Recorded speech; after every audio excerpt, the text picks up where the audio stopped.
బులెటిన్లో మరో బ్రేకింగ్ చూస్తున్నాం. ఢిల్లీ లిక్కర్ స్కామ్ కేసులో అరెస్ట్ అయి తీహార్ జైల్లో ఉన్న ఎమ్మెల్సీ కవితతో బీఆర్ఎస్ నేతలు ములాఖత్ అయ్యారు.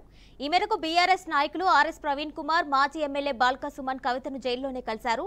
అయితే రాష్ట్రంలో రాజకీయ పరిస్థితులు, లోక్సభ ఎన్నికల పోలింగ్ సర్లే గురించి వారిని ఆమె అడిగి తెలుసుకున్నట్లుగా సమాచారం. అదేవిధంగా ఢిల్లీ సీఎం కేజ్రీవాల్ కు బెయిల్ వచ్చిన విషయంపై వారి మధ్య చర్చకు వచ్చినట్టుగా తెలుస్తుంది. కాగా లిక్కర్ స్కామ్ కేసులో కవితను మార్చి 15న ఈడీ అరెస్ట్ చేసిన విషయం తెలిసిందే.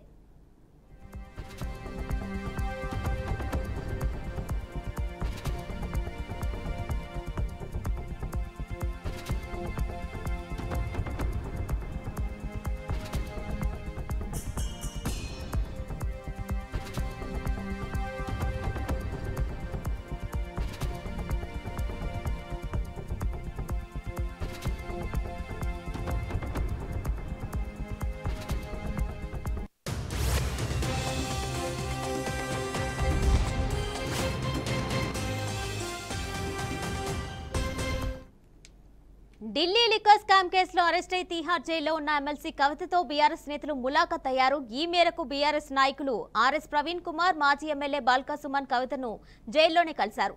అయితే రాష్ట్రంలో రాజకీయ పరిస్థితులు, లోక్సభ ఎన్నికల పోలింగ్ సర్లే గురించి వారిని ఆమె అడిగి తెలుసుకున్నట్లుగా సమాచారం.